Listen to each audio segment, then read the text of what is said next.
हूं शहला निगार। Good news के एक और एपिसोड के साथ एक बार फिर मैं आप सबके सामने हाजिर हूं। तो आइए जल्दी जल्दी देखते हैं कि गुड न्यूज के पिटारे में आज आप लोगों के लिए क्या है खास। मॉडल यूथ ग्राम सभा, लोकतांत्रिक व्यवस्था में युवाओं की भागीदारी बढ़ाने की मुहिम। सूरत में एक अनोखी पाठशाला जहां बच्चे नहीं पढ़ती हैं वृद्ध महिलाएं। प्रतापगढ़ में स्वास्थ्य सेवा की अलख। खडू कैफे, स्वाद के साथ साथ सस्टेनेबिलिटी और जिम्मेदार पर्यटन की सोच। कलाकार की अनोखी कल्पना, वेस्ट टू आर्ट। भारत युवाओं का देश है और देश की लोकतांत्रिक व्यवस्था में उनकी जिम्मेदारी भी और ज्यादा महत्वपूर्ण हो जाती है। इसी बात को पहचानते हुए पंचायती राज मंत्रालय ने एक खास पहल की शुरुआत की है। जी हां, ये पहल है मॉडल यूथ ग्राम सभा, जो कि युवाओं को एक मंच प्रदान कर रहा है लोकतांत्रिक व्यवस्था में उनकी भागीदारी को सुनिश्चित करने के लिए, लोकतंत्र को एक नया आकार देने के लिए।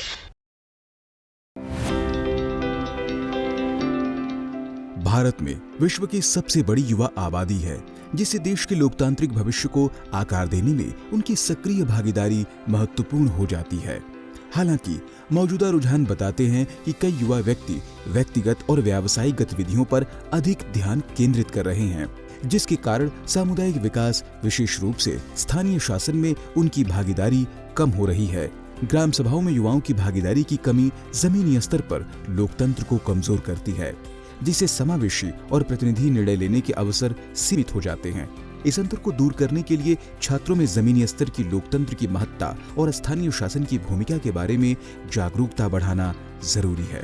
युवाओं को ग्राम सभाओं में शामिल होने, त्रिस्तरीय शासन ढांचे को समझने और निर्णय लेने की प्रक्रियाओं में सक्रिय रूप से भाग लेने के लिए प्रोत्साहित करने से लोकतांत्रिक संस्थाओं को मजबूती मिलेगी और ग्राम स्तर पर अधिक समावेशी शासन सुनिश्चित होगा। इसी जरूरत को पहचानते हुए पंचायती राज मंत्रालय ने मॉडल यूथ ग्राम सभा की शुरुआत की है। यह जवाहर नवोदय विद्यालयों और एकलव्य मॉडल आवासीय विद्यालयों के छात्रों को शामिल करते हुए मॉडल ग्राम सभा की बैठकें आयोजित करने की एक अनूठी पहल है। किया जा रहा है कि हर महीने होने वाले सफाई अभियान और स्वास्थ्य जागरूकता रैलियों में आप हाथ बटाएं। सब स्वास्थ्य के मुद्दे को ध्यान में रखते हुए हर 3 महीने में हेल्थ चेकअप शिविर भी आयोजित करवाए जा रहे हैं। और मैं आप सभी को यह बताना चाहूंगी कि हर घर तक पीने का पानी पहुंचाने के लिए हर घर नल जल योजना के तहत पाइपलाइन डलवाई जाएगी और नलों की व्यवस्था भी करवाई जाएगी। अरे तब चिंता मत। यह पहल छात्रों को भारत की समृद्ध लोकतांत्रिक परंपराओं और राष्ट्र निर्माण में स्थानीय शासन की महत्वपूर्ण भूमिका के बारे में शिक्षित करने के लिए एक मंच के रूप में कार्य करेगी। जल्दी अपना गांव से पलायन करें।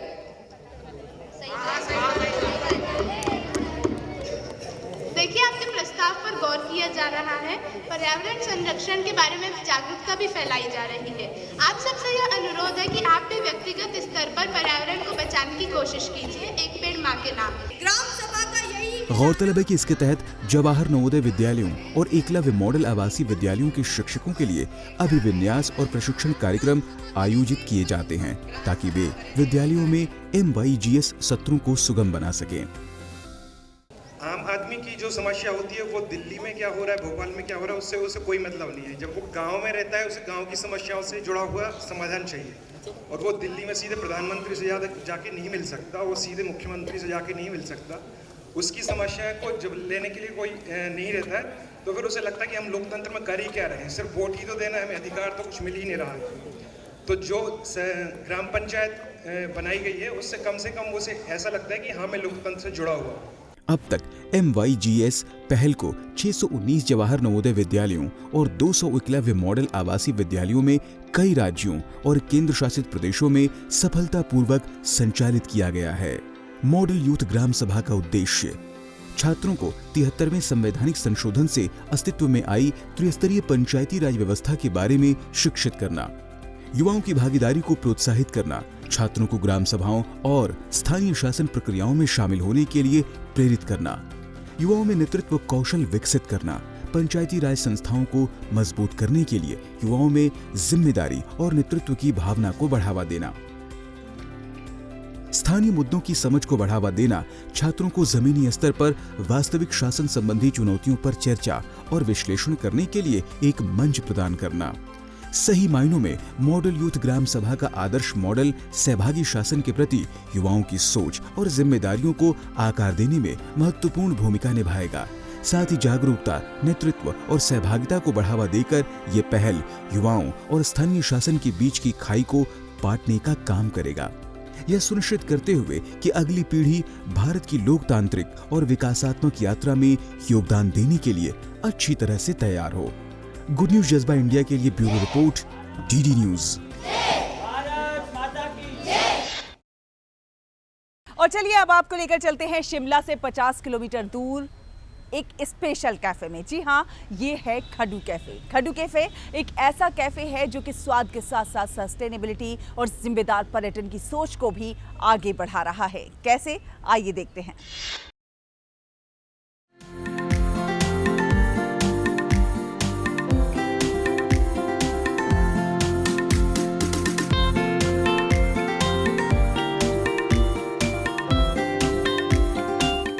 दुनिया के कई हिस्सों की यात्रा कर चुके खाडू कैफे के संस्थापक दीपक वर्मा के मन में एक अलग सोच ने जन्म लिया। उनका उद्देश्य था हिमाचल का पारंपरिक, शुद्ध और स्थानीय भोजन प्रकृति का सम्मान करते हुए परोसना।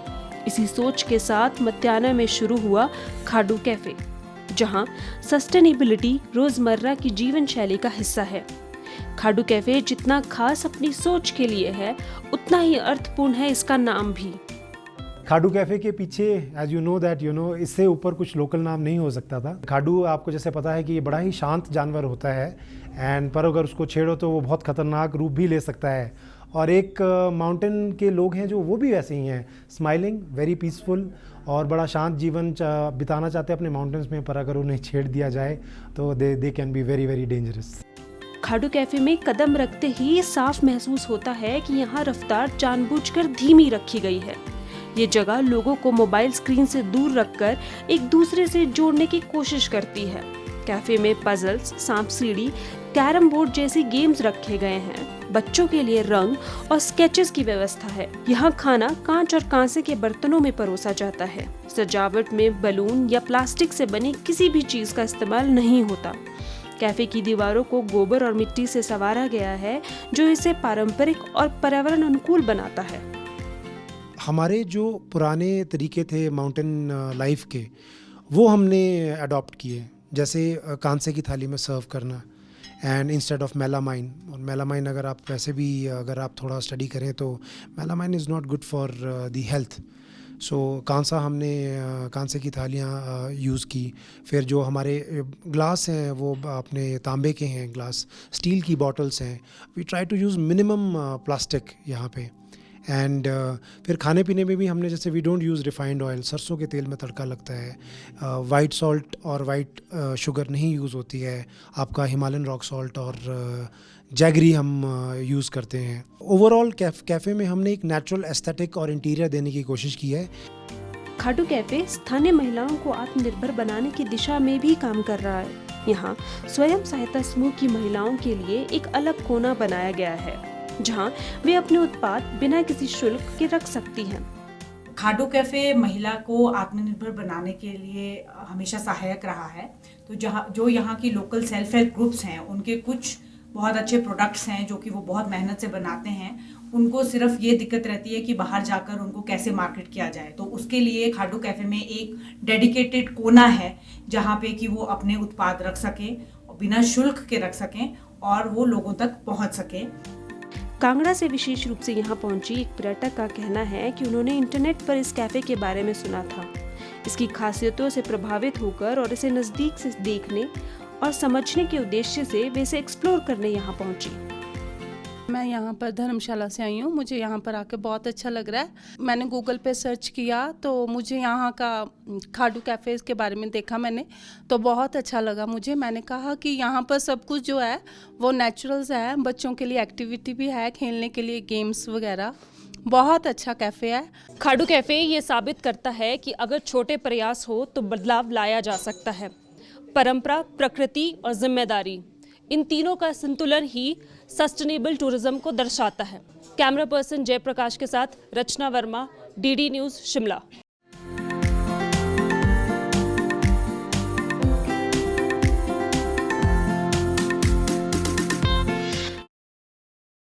कला को अभिव्यक्ति का सशक्त माध्यम माना जाता है, लेकिन जब कला इससे परे जाकर सामाजिक चेतना को झकझोरने लगे तो फिर कहना ही क्या। आइए आपको दिखाते हैं ऐसे ही एक कलाकार की कल्पना की अनोखी उड़ान।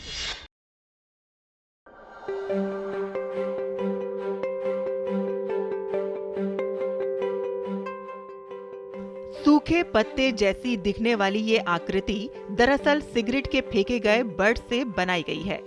सिगरेट के टुकड़े सेलुलोज एसीटेट से बने होते हैं, जिसे इस आकार में ढालने से पहले उन्हें साफ करके इस तरह ट्रीट किया गया है कि तंबाकू की कोई बची हुई गंध इसमें न रहे। इस कल्पना को रूप देने वाले प्रशांत पांडे राजस्थान में प्रतिष्ठित मार्बल कारीगरों के परिवार से चौथी पीढ़ी के मूर्तिकार हैं। प्रशांत के तीक्ष्ण नजरिए और कल्पना को विदेशों में भी पहचान मिली हुई है। How I correlate my ideas with such materials, तो ये सिगरेट बट्स को भी लेके कि इसको once you love it, you share it, you throw it and tow it, then you don't see it, and this waste is like everywhere, which I feel it's a plastic and it can be used in art. So that's the idea how I transform it into, so you can say basically I start where language ends. प्रशांत की कला में सामाजिक सरोकार, परंपराएं, नैतिकता और मौलिकता का अद्भुत मेल दिखता है।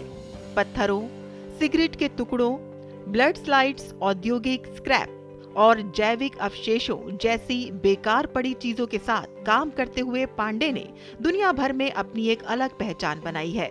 वे मानते हैं कि एआई के दौर में भी ह्यूमन इंटेलिजेंस हमेशा प्रभावी रहेगा। ये अपने आप में काफ़ी अनूठा और सबसे अलग, और आप कह सकते हैं कि ऐसा पहली बार जो है जो इस तरीके की क्रिएटिविटी जो है वो देखी जा रही है। अपने सहयोगी आदित्य कसारे के साथ मैं योगेश कुमार शीतल, दूरदर्शन समाचार, मुंबई। और अब आपको लेकर चलते हैं सूरत की एक अनोखी पाठशाला में, जहां बच्चे नहीं पढ़ती हैं वृद्ध महिलाएं। जी हां, 120 से अधिक महिलाएं यहां पर पेंसिल और स्लेट लेकर बैठती हैं, लिखना पढ़ना सीखती हैं और पहली बार खुद के अंदर नई दुनिया बसते हुए देख रही होती हैं। मिलिए सूरत की बीना बेन कलथिया से, जिन्होंने अपनी दोपहर के खाली समय को एक मिशन में बदल दिया है। जी हां, मिशन रोशनी का, मिशन आत्मसम्मान का। उन्होंने कतरगाम के सीनियर सिटीजन सेंटर में एक ऐसी पाठशाला शुरू की है जिसे उम्र नहीं, बस सीखने की चाह चलाती है।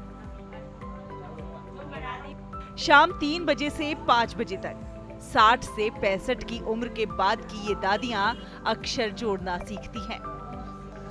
और जब पहली बार अपना नाम खुद लिख पाती हैं, तो आंखों की चमक किसी मेडल से कम नहीं होती। इस पाठशाला के पीछे कोई बड़ी संस्था या एनजीओ नहीं है।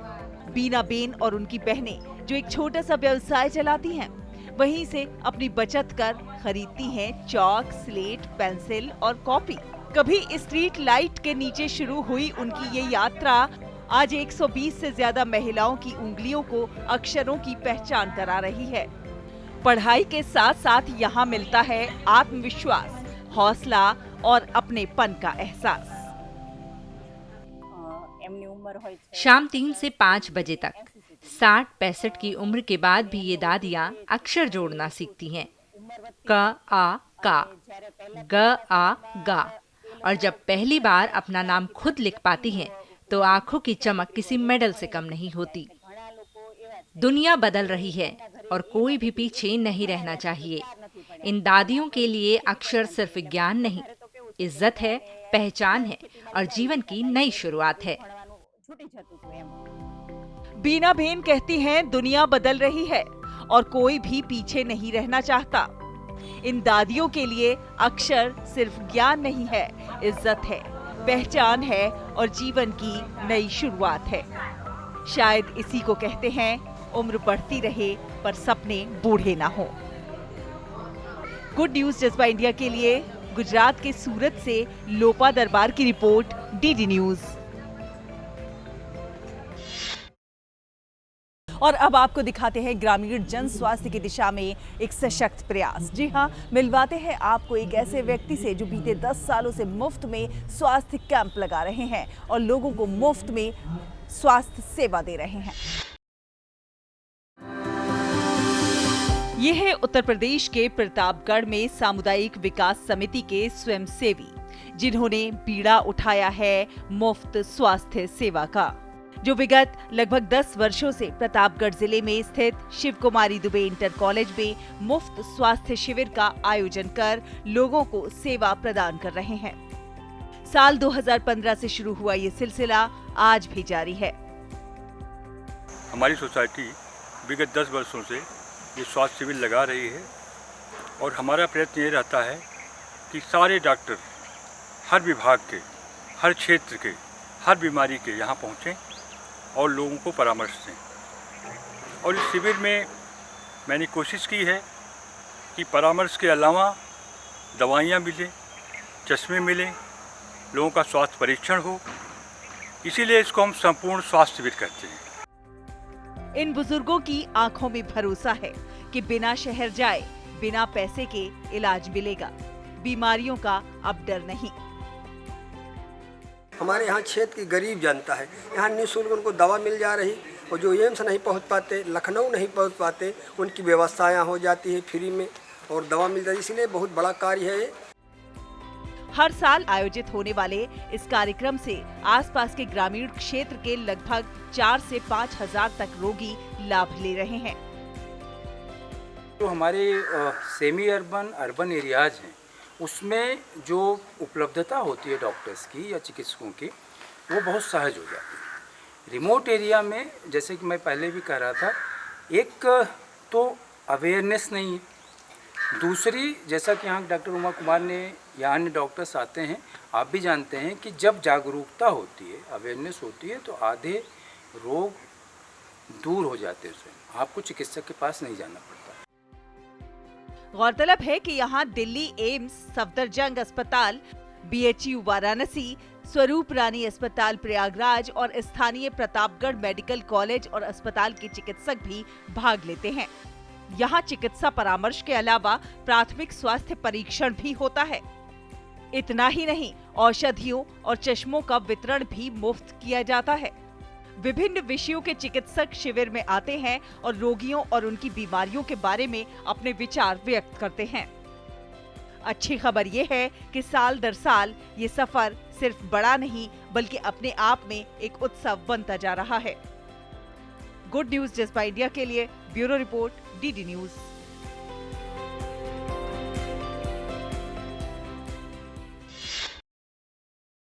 तो देखिए आपने ये तमाम खबरें, ये सकारात्मक खबरें हमें बताती हैं कि जीवन में सकारात्मकता का होना बहुत ज़रूरी है। आप अच्छा सोचिए, अच्छा कीजिए, अच्छा अपने आप होने लग जाएगा, नामुमकिन काम भी मुमकिन होने लग जाएगा। जी हाँ, इसीलिए आप सभी से अनुरोध है कि आप भी कुछ ना कुछ अच्छा करते रहिए, खास करते रहिए, देश और समाज के विकास में अपना योगदान ज़रूर दीजिए। अगले हफ्ते फिर होगी आपसे मुलाकात कुछ और अच्छी कहानियों के साथ।